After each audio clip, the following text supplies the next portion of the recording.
Continuamos aquí en Primera Visión y vamos con lo anunciado. Tenemos al señor Fernando Rospigliosi, ministro integrante del equipo técnico de Fuerza Popular, y le damos la bienvenida. Señor Rospigliosi, buenos días, bienvenido a Primera Visión.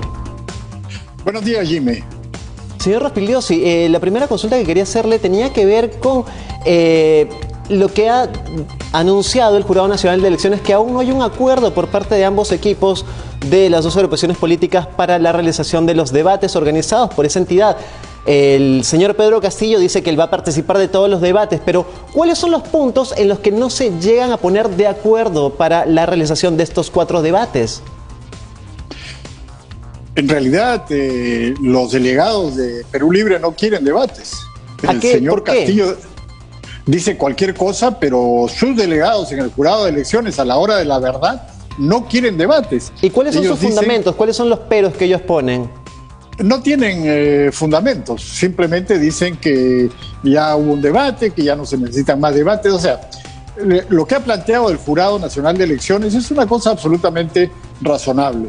Tener 2 debates de los candidatos presidenciales, un debate de los candidatos vicepresidenciales y un debate del equipo técnico. Es decir, han planteado 4 debates.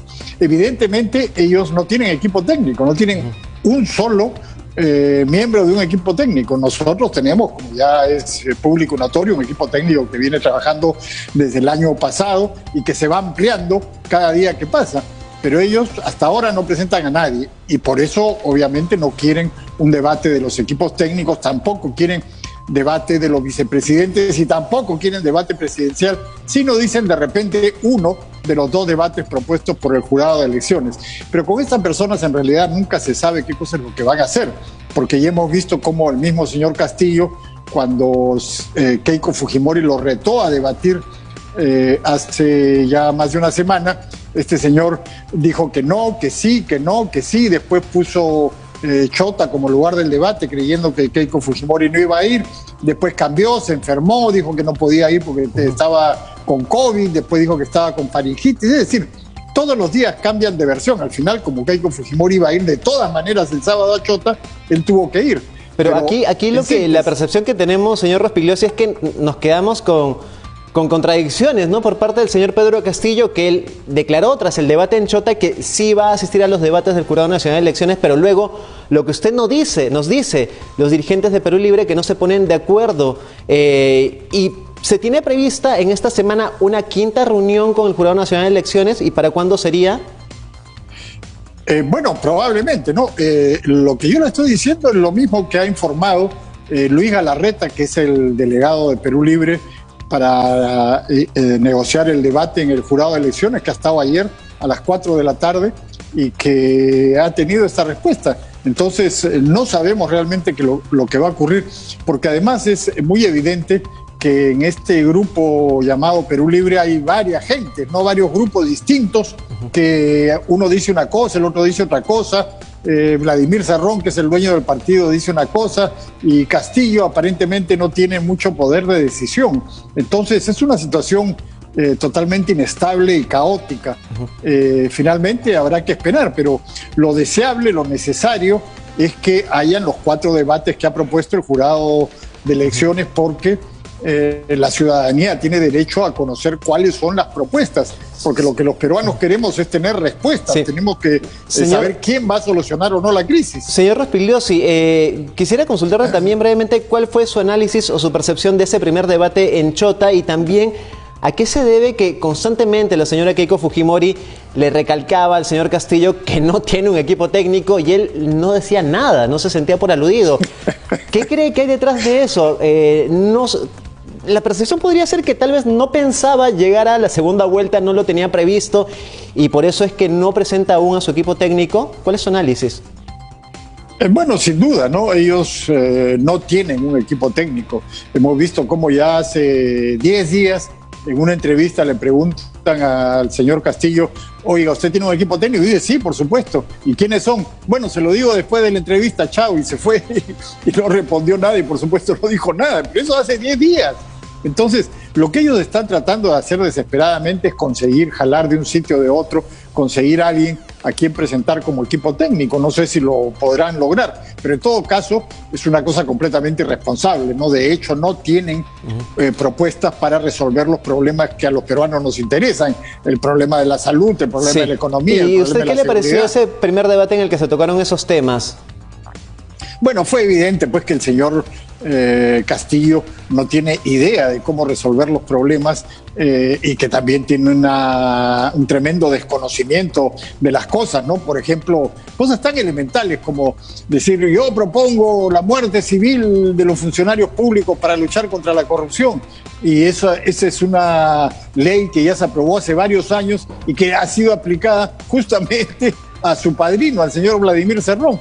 Si el señor Vladimir Cerrón no puede postular ahora es porque está sentenciado. Y lo que se aprobó en el anterior Congreso es una ley que dice que a los sentenciados por corrupción no se le permite postular en las elecciones. Eso es lo que se llama muerte civil. Y si para usted, señor Rospigliosi, no puede postular. Para Entonces, usted, señor... eso se le ha aplicado a Cerrón. Ajá.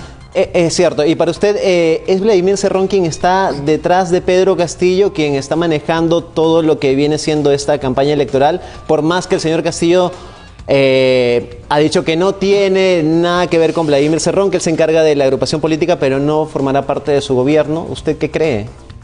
No, es que no puede formar parte del gobierno precisamente por esta ley de muerte civil. Él no puede ocupar un cargo público. De manera oficial, pero extraoficialmente... Ah, bueno, esa es otra cosa. La mayoría de congresistas que ha puesto este grupo Perú Libre han sido ubicados ahí por Vladimir Cerrón. O sea, acá hay dos grupos que han confluido. Uno es Sendero Luminoso, de Abimael Guzmán, que ahora tiene el nombre de Movadef, que es el que impulsó a Castillo, el que lo dirigió en la huelga magisterial del año 2017, y otro es el grupo de Vladimir Cerrón, que es, digámoslo así, un agente de los venezolanos y los cubanos. Estos dos grupos se han juntado para lanzar a Pedro Castillo. Ahora, ¿quién tiene más fuerza? Bueno, hasta ahora quien está demostrando tener la predominancia en estos dos grupos es Vladimir Cerrón. Pero como digo, está Sendero Luminoso, que ahora usa el nombre de Movadef, que es el que impulsó a Castillo, y el grupo de Vladimir Cerrón, que trabaja con los venezolanos y cubanos y quiere implantar en el Perú una dictadura de tipo venezolano. Entonces, estos son los dos grupos que están detrás de Pedro Castillo. Vladimir Cerrón es el dueño del partido, o sea, el que tiene la inscripción, el que ha puesto a los congresistas. Entonces tiene un inmenso peso ahí. Pero justamente en el mismo sábado en Chota, el señor Castillo fue tajante al decir que él no tenía ningún vínculo con el terrorismo. ¿Usted qué considera con relación a algunos allegados a Sendero Luminoso o a Movadef que forman parte de Perú Libre?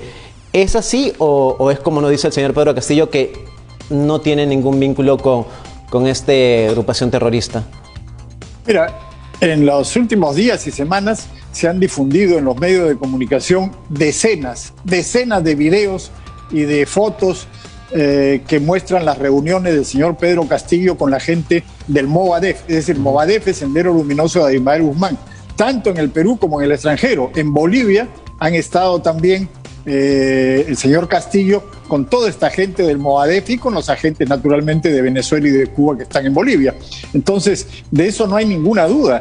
La DIRCOTE, la Dirección contra el Terrorismo, que es quien ha realizado la filmación, el seguimiento y ha tomado las fotografías, los tiene perfectamente ubicados, identificados. No hay ninguna duda, cero dudas, de que tanto en la huelga del 2017 como en la actual campaña, Sendero Luminoso de Abimael Guzmán está con él. Ahora, ellos no realizan acciones terroristas ya, ojo, no realizan acciones terroristas, ellos no ponen bombas, ellos no matan, ellos no disparan. Ellos han abandonado esa vía, el terrorismo, porque fueron derrotados, aplastados, aniquilados por las Fuerzas Armadas y por la Policía Nacional. ¿Han cambiado de estrategia? Han cambiado de estrategia, claro. Ahora quieren hacer lo mismo que pretendían antes, es decir, implantar una dictadura, pero a través de la vía electoral. Entonces, por eso yo mismo, en el año 2017, durante la huelga magisterial, fui uno de los pocos que dice, oiga, no les digan terroristas, no están realizando acciones terroristas, pero es Sendero Luminoso, sí es Sendero Luminoso, pero es el Sendero Luminoso de Abimael Guzmán. Hay varias facciones de Sendero, pero el Sendero Luminoso de Abimael Guzmán no realiza acciones terroristas porque quiere llegar al poder por la vía electoral. Señor Rospigliosi, antes de ir con las propuestas en materia de seguridad, ¿y cómo ve usted la elección del señor Guillermo Bermejo, que tiene graves cuestionamientos por sus vínculos con Sendero Luminoso y estaría en el Congreso también. Sí. No, claro, no solamente vínculos con Sendero Luminoso, también con los venezolanos y cubanos. Él es parte de esa organización y ha estado constantemente en relación con los venezolanos, ha viajado allá. Y es una especie de agente de ellos también, ¿no? Eso muestra pues claramente el peligro que representa estas personas para la democracia peruana, para la gobernabilidad y para la estabilidad del país, porque esta gente sin duda va a pretender implantar una dictadura de tipo venezolano en el Perú, y eso por supuesto va a haber muchos peruanos que lo resistan y va a crear una situación caótica. Señor Rospigliosi, ya para ir cerrando, ¿cuáles son las principales propuestas de Fuerza Popular con relación a la delincuencia, a la seguridad que tanta falta hace en nuestro país? Hace poco, le comento, en Arequipa, a un niño de 13 años nada más, lo atacaron con un cuchillo en la garganta para robarle el celular. ¿Qué se va a hacer en nuestro país para erradicar la delincuencia?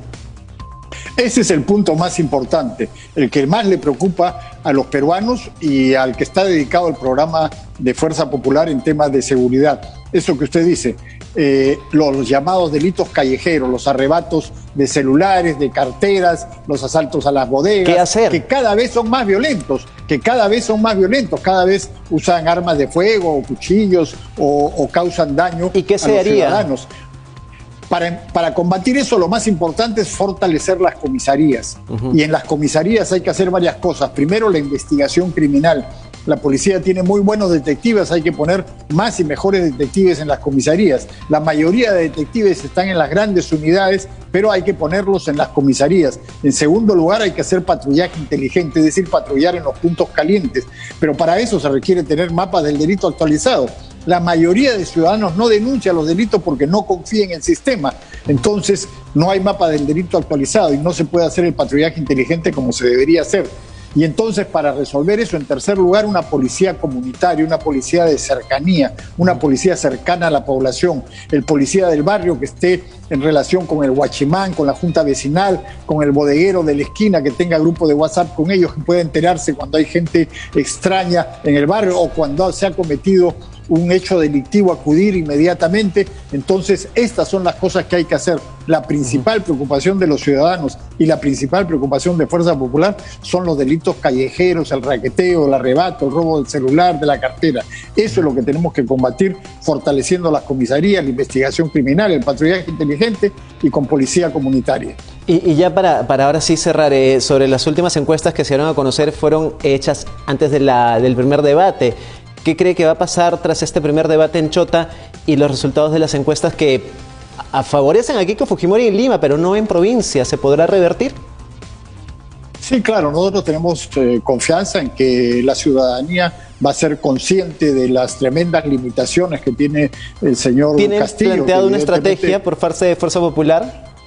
Bueno, nuestra estrategia es muy sencilla, llevar nuestras propuestas a los ciudadanos, que entiendan que el señor Castillo no tiene ninguna solución, no tiene ninguna propuesta seria para resolver los problemas del país, ni tiene ningún equipo para gobernar. Lo que se requiere son propuestas serias y equipo para gobernar, y el señor Castillo no tiene ninguna de esas dos cosas, y por el contrario, lo que nos está planteando es llevarnos por el camino de Venezuela, establecer una dictadura corrupta y hambreadora, y además ya sabemos que el señor Vladimir Cerrón, que es el dueño del partido, ha tenido una experiencia de gobierno. Él ha sido 2 veces gobernador de Junín y ya hemos visto los reportajes cómo ha fracasado completamente, cómo ha sido condenado por corrupción, cómo hay 4 hospitales abandonados en esa región, cómo hay escuelas, puentes que han sido abandonados. Es decir, teniendo muchísimo dinero del canon minero, Junín es una región minera, este señor ha fracasado completamente. Entonces, eso es lo que nos están ofreciendo. Bueno, aquí lo que tratamos de hacer, y todos los medios, es tener algún contacto con algún representante de Perú Libre, pero en estos últimos días pues no responden las llamadas, así que vamos a ver si esto de jugar al muertito al final los va a desfavorecer el día de elecciones. Muchas gracias por es que no tienen nada que decir, ¿no? No pueden responder, por eso no tienen nada que decir, por eso no responden las llamadas. Bueno, es complicado conseguir una entrevista con Perú Libre. Gracias, señor Rospigliosi. Hasta una próxima oportunidad. Gracias, Jaime. Hasta luego. Cuídese mucho. Bueno, es el análisis del señor Fernando Rospigliosi sobre el panorama político. Algunas propuestas en cuanto al tema de seguridad también es necesario conocerlas, ¿no?